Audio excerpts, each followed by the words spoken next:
Welcome to the Persecution Report. I'm Greg Musselman. Coming up, violence against Christians in Orissa State, India.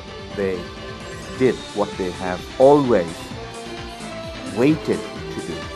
So it was organized, it was pre-planned, because they blocked the way by just cutting huge trees and blocking and rolling rocks onto the road so that nobody will come and they will be able to do what they wanted to do. Also, in spite of years of suffering for Christ, this Egyptian believer is firm in her faith. Those stories and more are ahead on the Persecution Report. A powerful homemade bomb ripped through the hall of the Assumption Catholic Church in Kathmandu, Nepal, killing 3 and wounding 14 others. Eyewitnesses say a young man and woman in their early 20s came into the church carrying a bag. The woman set the bag down between 2 ladies and told them she was going to the bathroom. A few minutes later, the bomb exploded, sending shrapnel and nails flying into the congregation. 15-year-old Indian Christian Celestina Joseph was instantly killed. On the way to the hospital, 30-year-old Deepa Patrick, a newlywed visiting family in Nepal from India, also died. And 8 days later, 27-year-old Buddha Lakshmi Joseph died in hospital. The Nepal Defense Army, a militant Hindu group, has taken responsibility for the attack. Chinese pastor Hua Weiqi was arrested again by police officers from Shansi province in Beijing when he was transferring trains at a railway station in Shansi. Hua was taken to a hotel and severely beaten by officials. One of the officials reportedly said to him, "I'm going to strangle you, and I'd like to see whether you can still preach the gospel. Our domestic security protection squad is specially set up here to suppress you Jesus believers." The officials also threatened to arrest him and his wife. He was released and treated for his injuries at his home in Beijing. Hua passionately serves and assists many persecuted Christians and poor citizens facing oppression. He has been arrested numerous times as a result of his work. Reports of violence against Christians, village churches destroyed, and church leaders threatened by local militant Hindus continues to be a daily reality in India. Now here's just one more example. Recently, 31-year-old pastor Ramesh Mandave was brutally attacked by 10 Hindu militants after visiting with a believer near the town of Dewas in Madhya Pradesh. Pastor Ramesh suffered serious internal injuries. Meanwhile, tens of thousands of believers are still homeless in the eastern state of Orissa. Widespread and unprecedented mob violence against Christians erupted in Orissa State last summer following the assassination of World Hindu Council leader Swami Sarawati. Although Maoists claimed responsibility for the leader's murder, Hindu militants continue to use it as a pretext to attack Christians throughout the state and have burned over 2,000 Christian homes and shops and hundreds of churches. The initial attacks lasted for weeks and left dozens dead, the majority burned alive. More than 100,000 fled their homes, and many are still not able to return home and are living in tents or in relief camps. They did what they have always waited to do. So it was organized, it was pre-planned, because they blocked the way by just cutting huge trees and blocking and rolling rocks onto the road so that nobody will come and they will be able to do what they wanted to do. Reverend Sudhakar Mondithoka is a Christian leader from the neighboring state of Andhra Pradesh and works with the Voice of the Martyrs Canada in serving persecuted Christians in India. He says the reason for the attacks on the followers of Christ in Orissa and other parts of the country is twofold. The right-wing Hindu political parties and religious organizations, they have been trying to bring all India under one banner called Hindutva, which is their way of saying there are no differences, there are no diversities, we all should be Hindu. But in trying to bring everyone under the umbrella of the Hindu way of living and believing, some groups have gone too far and have resorted to violence. A number of Hindus are also uncomfortable with this, but because they have political power and religious authority, they have tried to accomplish that task. So it's one of the factors. Another reason for the increased violence against Christians in Orissa and other parts of India is the growth of the church, especially among the Dalits, the so-called untouchables. That caused concern in these people and in their minds.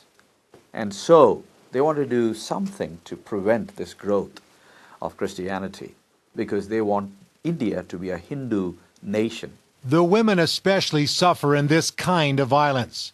Shanti Mondithoka works alongside her husband in ministry. Women are the worst affected because they have to carry a lot of load, like, feeding the children and taking care of things and dealing with the loss of property, loss of home, and especially from a context like that, home is, something very precious to women, and when they are kind of just, had to leave their homes. Many of these women have been devastated by the violence, yet their faith remains strong. They are understanding the dealings of God, how God is very much involved in their suffering and how He is not away from that. He is pretty much there as Emmanuel. I think basically gives them, hope and courage and also confidence, to face it. Orissa is one of 7 states in India with an anti-conversion law. There are other states where we have more stringent anti-conversion laws. They falsely, paradoxically call them the freedom of religion laws, but they are actually not freedom of religion laws or legislations. They curtail the freedom of people to become Christians. There are many legal hurdles set up to discourage Hindus from converting to Christianity and to curtail the growth of the church. Often these converts are imprisoned, beaten, driven from their homes, and in some cases killed. Others return to Hinduism for fear of further attacks against them. It's true that many from the Christian community, because of the prevailing situation and the offer of peace that the Hindus gave to them, they went back into Hinduism. Sudhakar and Shanti give leadership to the Hyderabad Institute of Technology and Apologetics. A part of their ministry is teaching Christian leaders to understand what the Bible teaches about persecution and how to respond to it, using material developed by the Voice of the Martyrs Canada CEO Glenn Penner.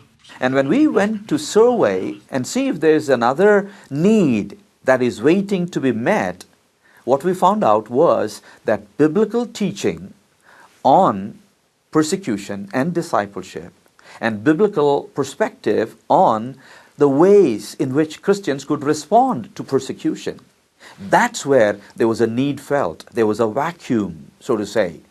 Even though recent elections have put more secular politicians into the state government in Orissa, Reverend Sudhakar doesn't expect the attacks against Christians to end anytime soon. In the meantime, helping the tens of thousands of Christians displaced by the violence is a priority. The church should be proactive and do what it ought to do in supporting these people, not just in word, but in deed and in truth. And then if we teach that they have to declare and stand for their faith and not deny Christ at any level, I think they will be better prepared to receive the teaching and respond positively to it. In spite of all the violence directed against the Christians in Orissa and the loss of life and property, there have been some positives. Initially, it appeared as though the church was destroyed. But as months have passed by, we have seen what we have always seen. Persecution has united the church. Persecution has forced the Christians to look into God's Word, to see what it is that God is teaching us through this. To find out more about how the Voice of the Martyrs is helping persecuted believers in Orissa and other parts of India, visit our website at persecution.net and click the Take Action tab, or call our office toll-free at 1-888-298-6423.